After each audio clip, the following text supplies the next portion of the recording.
কিরে মুখটা হাঁড়ি করে আছিস কেন? কেন আমি কি কুকার যে মুখটা কুকুরের মতো করে রাখবো? ইরি এত তেতে কথা বলছিস কেন? তুই তাতাচ্ছিস তাই তেতে কথা বলছি? যা বাবা, রান্না করতে গেলে তাপ দিতে হবে না? হ্যাঁ সে তো দিতেই হবে। দিন দিন ওই কুকারের প্রতি তোর আগুন দ্বিগুণ হয়ে যাচ্ছে কিনা? মোটেও না, কুকার অনেক তাড়াতাড়ি রান্না করে, তাই তাপও কম দিতে হয়, মানে গ্যাসও কম পোড়ায়। মানে আমি কি বেশি গ্যাস পোড়াই? হ্যাঁ, শুধু গ্যাস কেন, ভাতও পোড়াস। আর ওই কুকার যে প্রায় গলা গলা ভাত করে তার বেলা? আরে গলা ভাত তাও খাওয়া যায়, জলা ভাত কে খাবে? মুখে গরম খুন্তি বসিয়ে দেবো। সেটাও আমাকেই গরম করে দিতে হবে।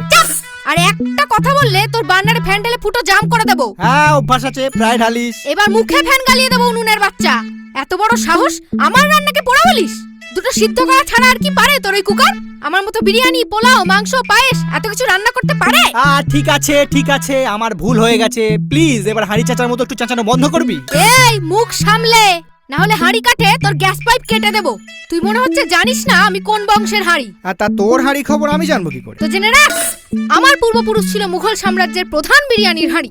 সম্রাট হুমায়ুন যখন রাজ্য হারিয়ে পারস্যে আশ্রয় নেয়, তখন পারস্য সম্রাট তাকে খাতির করে খাবার দাবার লাল কাপড়ে ঢেকে পরিবেশন করে। ব্যাপারটা সম্রাটের এত ভালো লাগে যে মুঘল দরবারেও সেটা চালু হয়ে যায়। আর প্রথম যে হাঁড়িকে লাল কাপড় পরানো হয় সেই ছিল আমার দাদুর দাদুর দাদুর দাদুর দাদু।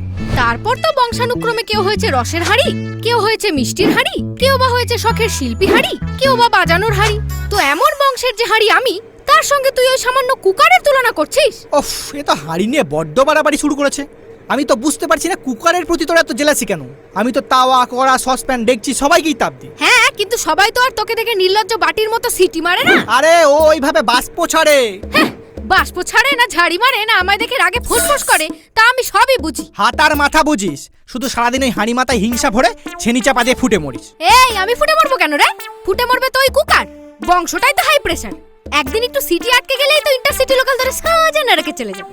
ছি ছি হাঁড়ি, তুই তো পুরো ছুরির মতো কথা বলছিস। কেন, আঁশবটির মতো করে বললে কি ভালো হতো? তো সেটাও কি বাকি রেখেছিস? সেই থেকে কুকারকে নিয়ে এমন ঝনঝন শুরু করেছিস যে থালা বাসনও লজ্জা পাবে। হ্যাঁ, তাহলে ভাব ওদেরও লজ্জা আছে, কিন্তু তুই সবার সামনে নির্লজ্জের মতো শুধু ওই কুকারের পেছনে ফুল ফ্লেমে গ্যাস পোড়াচ্ছিস। আরে এ তো হাঁড়ি বলে কড়া, তোর পেছন কালো। তোর নিজের কতটা আগুন লাগে তুই কখনো দেখেছিস? তোর এই যে পোলাও, মাংস, বিরিয়ানি এগুলো কি গোবর গ্যাসে রান্না হয়? মাছের অর্ধেকের বেশি গ্যাস তো তোর পেছন গরম করতে করতেই শেষ হয়ে যায়। বিশ্বাস না হলে চামচকে জিজ্ঞাসা কর। ওকে কেন জিজ্ঞেস করতে যাব? ও তো একটা চামচা, হাঁড়ির খবর বাড়ি বাড়ি বলে বেড়ায়। তো তাহলে গ্যাসকেই জিজ্ঞেস কর, ও তো সব জানে। ও বাবা, ওটা তো আবার আরেকটা মিথ্যেবাদী। লিখে রাখে 15 কেজি, গ্যাস দেয় 10 কেজি। ওর হিসেবের আবার কোনো ভরসা আছে নাকি? হ্যাঁ সেই, এখুনি গ্যাসের হিসেব ফাঁস হলে তোর হাটে হাঁড়ি ভেঙে যাবে কিনা?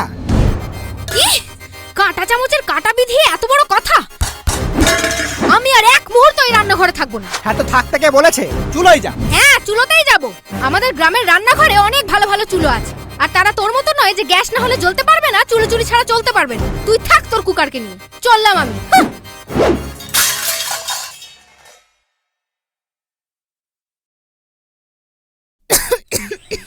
আরে আর কতক্ষণ জ্বলতে লাগবে তোমার? রান্নার মাঝে এরকম ঝপ করে নিভে গেলে হয় নাকি? আর এত ধোঁয়া কেন এখানে? আমরা কি স্মোকি বিরিয়ানি তৈরি করছি নাকি? না না, আসলে একটা ভেজা কাঠ পড়ে গেছে, বুঝতেই পারিনি, তাই তো অত ধোঁয়া হচ্ছে। তবে চিন্তা করো না, পুরোটা শেষ হয়ে গেছে, কিন্তু কিছু খড়ের ব্যবস্থা করছি। হয়ে গেল। কি কুক্ষণে যে ঝগড়া করে চলে আসতে গেলাম। এরকম কালি ঝুলি মেখে হাড়ির হাল হবে জানলে কখনো আসতাম না। হায় রে আমার পোড়া পেছন।